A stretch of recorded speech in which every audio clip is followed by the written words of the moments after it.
ঠিক আছে কিনা।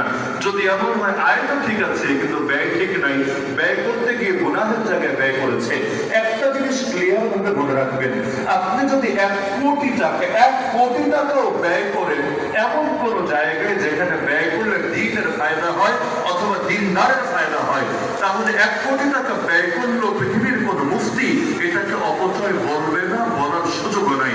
কিন্তু মাত্র একটা টাকা, একটা পয়সা, মাত্র একটা পয়সা যদি গুনাহের জায়গায় গিয়ে ব্যয় করেন, পৃথিবীর যে কোনো মুফতি লাগবে না, সাধারণ দিনদার মুসলমানই বলে দিতে পারবে নিঃসন্দেহে এটা অপব্যয় এবং অপচয়।